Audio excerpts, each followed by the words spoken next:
Hi friends, this is సహజ. ఇప్పుడు మీరు వింటున్నారు 'angry husband' episode 33. Come on dance అని అందరూ అరుస్తుంటే అయాన్ దియా కళ్ళలోకి చూస్తూనే ఆమెతో కపుల్ డాన్స్ చేయిస్తున్నాడు. దియా అయాన్ని అయోమయంగా చూస్తుండిపోయింది. వాళ్ళని చూసి అందరు పేట్స్‌గా మారి కపుల్ డాన్స్ చేస్తుంటే, దీపక్ మీరు సింగిల్‌గా ఉన్నారేంటి? మీ పార్ట్నర్ ఎక్కడ? అని మైక్‌లో యాంకర్ అనగానే బిందు లోపలికి ఎంటర్ అయింది. అదిగో వచ్చింది నీ పార్ట్నర్. ఐ మీన్ నీ డాన్స్ పార్ట్నర్ అని యాంకర్ అనగానే దీపక్ బిందును చూసి ఆశ్చర్యపోయాడు. కమాన్ మిస్, దీపక్‌తో కలిసి డాన్స్ చేయండి అని యాంకర్ అరుస్తుంటే బిందు పట్టించుకోకుండా కళ్ళతో అయాన్ కోసం వెతికి అయాన్ దియతో డాన్స్ చేయడం చూసి సహించలేక అదే కోపంలో పద అంటూ దీపక్ చేయి పట్టుకొని తీసుకెళ్లి తన 2 చేతుల్ని అతని 2 చేతులతో కలిపి డాన్స్ చేస్తుంటే దీపక్ షాకింగ్‌గా బిందును చూస్తుండిపోయాడు. స్టాప్ అని అరిచాడు యాంకర్. అందరూ ఆగిపోయి ఎందుకన్నట్లుగా చూశారు. ఇప్పటి వరకు మీకు నచ్చినట్లు చేశారు. ఇప్పుడు డాన్స్ కపుల్ చూపిస్తున్నట్లు చేయాలి. లెట్స్ స్టార్ట్ అనగానే వాళ్ళు స్టెప్స్ వేసి చూపిస్తుంటే అయాన్ దియా, దీపక్ బిందు అలాగే చేశారు. నెక్స్ట్ స్టెప్ నడుం పట్టుకొని డాన్స్ చేయడం చూపించారు. చేతులు పట్టుకొని చేయడం కాబట్టి అప్పటి వరకు చేశారు కానీ నడుం పట్టుకునే స్టెప్ వచ్చేసరికి ఇరు జంటలు ఆగిపోయారు. ఇంతకుముందు 2, 3 సార్లు అయాన్ దియ నడుం పట్టుకొని తన మీదికి లాక్కున్నాడు. అటాచ్ అమ్మను టెస్ట్ చేయడానికి చేసింది. కోపంలో చేసింది. ఆమె కింద పడకుండా కాపాడడానికి చేసింది. కానీ ఇది అలా కాదు. దియ నడుం పట్టుకొని డాన్స్ చేయాలి. అది దియ ఇష్టానికి వ్యతిరేకంగా. అందుకే అయాన్ దియ నడుముని టచ్ చేయలేకపోయాడు. మీరెందుకు ఆగిపోయారు? చేయండి అని అయాన్ దియ, దీపక్ బిందు వైపు చూసి యాంకర్ అరిచాడు. అందరూ వాళ్ళ వైపే చూస్తుంటే అయాన్ దియ నడుము దగ్గరికి తెచ్చిన చేయి వణుకుతూ ఆగిపోయింది. కమాన్ డాన్స్ అని యాంకర్ అరవడం, అందరు తమను చూడడం దియకు ఇబ్బందిగా అనిపించి గాలిలో ఆగిపోయిన అయాన్ చేయిని తన నడుం మీద పెట్టుకుంది దియ. అయాన్ ఒక్కసారిగా దియ వైపు చూశాడు. దియ చిన్నగా నవ్వగా అయాన్ మనసు కేరింతలు కొడుతూ దియతో ఇష్టంగా డాన్స్ చేశాడు. దీపక్ కమాన్ అని యాంకర్ అరుస్తూ ఉంటే దీపక్ ఆ డాన్స్‌ని ఆపేద్దామనుకున్నాడు. బిందు కూడా అక్కడి నుండి వెళ్ళిపోదామని కదులుతుండగా ఆమె కాళ్ళు స్లిప్ అయి పడిపోబోతుంటే దీపక్ బిందు నడుం పట్టుకొని ఆపాడు. వావ్ అని యాంకర్ అరుస్తూ ఉంటే తప్పక దీపక్ బిందు నడుముని అలాగే పట్టుకొని డాన్స్ చేశాడు. బిందుకి కోపం వచ్చి దీపక్ కాళ్ళు గట్టిగా తొక్కేసింది. అమ్మా అని దీపక్ అరిచేసరికి దియా అయాన్ని వదిలేసి దీపక్ దగ్గరికి పరుగున వచ్చి దీప్ ఏమైంది అని కంగారు పడుతూ దీపక్ని పట్టుకుని చైర్లో కూర్చోబెట్టి అతని కాళ్ళు పట్టుకుంది. అంతే, అయాన్ పిడికిలి కోపంగా బిగుసుకుంది. దియ దీపక్ పాదాన్ని రాస్తుంటే అయాన్ దియ చేపట్టుకుని పద వెళ్దాం అంటూ తీసుకెళ్తున్నాడు. దియ అయాన్ చేయిని విడిపించుకొని నేనే వస్తాను అని అంది. మొగుడి చేయి పట్టుకోదు కానీ పరాయవాడి కాళ్ళు పట్టుకుంటుంది అని గొనుక్కుంటూ ముందుకు నడుస్తున్నాడు అయాన్. దియా అయాన్ ముందుకు వెళ్ళి నిల్చుంది. ఏంటి? సీరియస్‌గా చూశాడు అయాన్. నేను మీ మాట కాదని పార్టీకొచ్చాను. అయితే నన్ను తిట్టరా? అని అమాయకంగా అడిగింది. అయాన్ అందంగా నవ్వి, పిచ్చి పిల్ల, నేను నిన్నిక్కడికే తీసుకురావాలనుకున్నాను అని అన్నాడు. దియ విస్మయంగా చూస్తూ ఎందుకు? అని అడిగింది. ఇక్కడికి రావడం నీకిష్టం కదా అందుకు అని చెప్పి అయాన్ ముందుకు నడుస్తుంటే దియ అక్కడే ఆగిపోయింది. ఎందుకో ఆమె పెదవుల మీద అందమైన నవ్వు విరిసింది. అయాన్ వలన దియ పెదవుల మీద మొదటిసారి సంతోషంతో వచ్చిన నవ్వది. అయాన్ వెనక్కి తిరిగేసరికి దియ తన పెదవుల మీద నవ్వును మాయం చేసింది. ఏమైంది అక్కడే ఆగిపోయావు అని అడిగాడు అయాన్. ఏం లేదు అంటూ దియ అయాన్ వెంట నడిచింది. ఇద్దరు కారులో ఇంటికి బయలుదేరారు. ఆకలేస్తుందా అని అడిగాడు అయాన్. కడుపు నిండిపోయింది. అయాన్ చెప్పిన మాటనే గుర్తు చేసుకుంటాంది దియా. నువ్వేం తినలేదు కదా? అయినా ఆకలిగా లేదు. నువ్విలాగే అంటావు. ఉండు రెస్టారెంట్‌కి తీసుకెళ్తాను అని అన్నాడు అయాన్. వద్దు, ఇంటికి వెళ్ళి తిందాం అని అంది దియా. ట్రాఫిక్‌లో లేట్ అవ్వచ్చు. పర్వాలేదు. Are you sure? Yes. Okay అంటూ ఇంటికి కారు పోనిచ్చాడు అయాన్.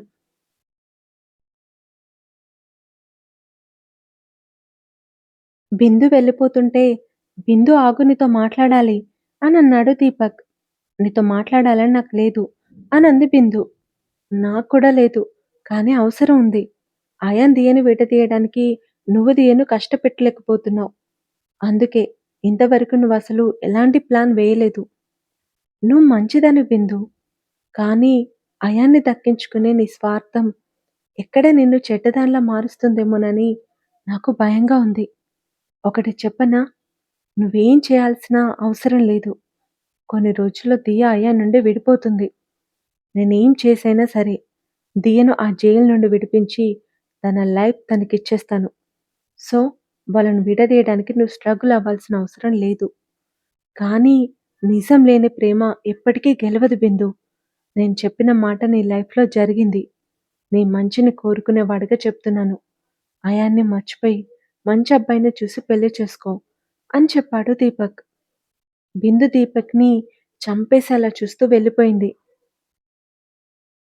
ఏంట్రా మంచబ్బాయిని చూసి పెళ్లి చేసుకొని ప్రేమించిన అమ్మాయితోనే చెప్తున్నావు? ఆ అబ్బాయివి నువ్వే అవ్వచ్చు కదా! అని అడిగాడు అతని ఫ్రెండ్. ఆ మాటతో దీపక్ ఆవేశంగా టేబుల్ మీద ఉన్నవన్నీ విసిరేసి, ఆ అయాన్ గాడి లవర్‌ని పెళ్లి చేసుకోమంటావా? How dare you! అని గట్టిగా అరిచాడు. బిందు నువ్వు ప్రేమించిన అమ్మాయిరా? అయితే ఒకరి లవర్‌ని నువ్వు పెళ్లి చేసుకోవా? నీది బ్రాడ్ మైండ్ కదరా! ఇలా మాట్లాడుతున్నావేంటి? అని ఆశ్చర్యంగా అడిగాడు అతని ఫ్రెండ్. ఎవడి లవర్‌నైనా పెళ్లి చేసుకుంటాను. ప్రెగ్నెంట్ అమ్మాయినైనా చేసుకుంటాను. ఇద్దరు పిల్లల తల్లిని కూడా చేసుకోవడానికి సిద్ధమే. కానీ ఆ అయాన్ గాడి లవర్‌ని మాత్రం చచ్చిన పెళ్లి చేసుకోను. ఖరాఖండిగా చెప్పాడు దీపక్. అతని ఫ్రెండ్ ఇంకేం మాట్లాడలేకపోయాడు. అయాన్, దియా ఇంటికి చేరి డిన్నర్ చేసి బెడ్ మీద వాలారు. నేనొకటి అడగనా? అని అడిగాడు అయాన్. అడగండి. మమ్మీ డాడీకి తప్ప ఇంకెవరికీ ఫోన్ చేయను. నాకు ఫోన్ ఇవ్వండని నువ్వు నన్ను అడిగావు. అప్పుడు దీపక్ పేరు నాకెందుకు చెప్పలేదు? ఒకవేళ నేను నీకు ఫోన్ ఇచ్చుంటే మీ మమ్మీ డాడీతో పాటు వాడికి ఫోన్ చేసుండేదానివా? అని అడిగాడు అయాన్. లేదు.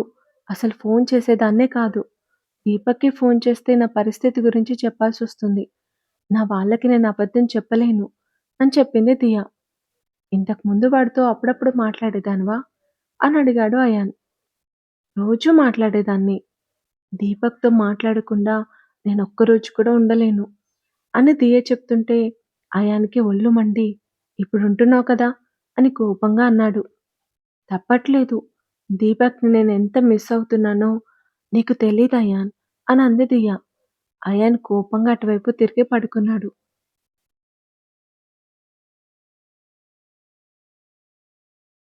అయాన్ దియతో కలిసి డాన్స్ చేయడం బిందు కళ్ళ ముందు కదలడంతో చాలా డిస్టర్బ్ అయింది. బిందు తల్లి లీల ఫోన్ రింగ్‌తో ఫోన్ లిఫ్ట్ చేసి, హాయ్ మామ్ అని అంది బిందు. బిందు నీకొక పెళ్లి సంబంధం చూశాను. అబ్బాయి కోటీశ్వరుడు, అందగాడు, మంచివాడు. రేపే పెళ్లి చూపులు అని చెప్పింది. మామ్ ఏం మాట్లాడుతున్నావు? నేను అయాన్ని తప్ప ఇంకెవరిని పెళ్లి చేసుకోనని చెప్పాను కదా! నువ్వేం చెప్పినా మేం వినం. కళ్ళ ముందే కూతురు జీవితం నాశనం అవుతుంటే ఏ తల్లిదండ్రులు చూస్తూ ఊరుకోరు. నీకు అమ్మ నాన్నలు ఉండాలంటే నేను చెప్పినట్లు చెయ్యి. అండర్‌స్టాండ్?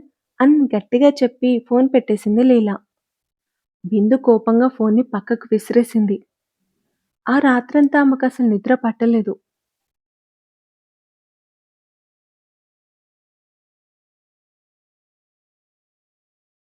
దియా నిద్రపోయావా? లేదు. ఏం ఆలోచిస్తున్నావు? ఈ జైలు నుండి ఎలా వెళ్ళిపోవాలా అని. అయాన్ దియను ఉరిమి చూశాడు. మీ ఇల్లు నాకు జైలే అయాన్. సరే వెళ్లి బట్టలు సర్దుకో.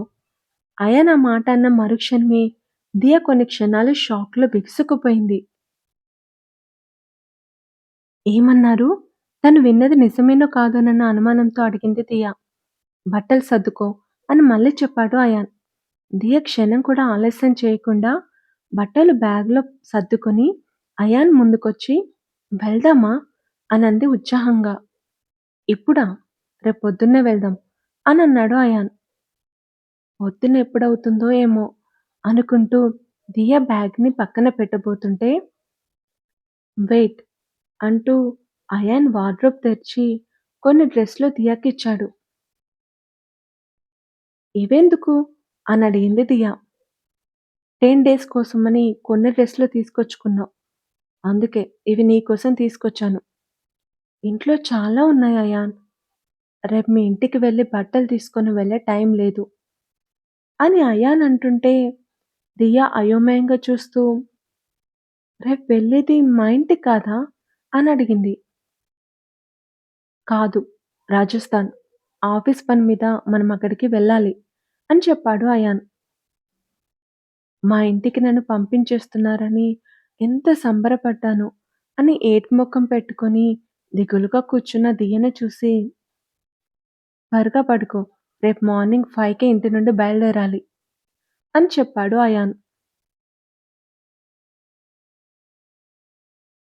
4కి అయాన్ దియ మీద నుండి దుప్పటి లాగబోతుంటే ప్లీజ్ అయాన్ నేను కాసేపు పడుకుంటాను అంటూ దియ ముడుచుకొని పడుకుంది.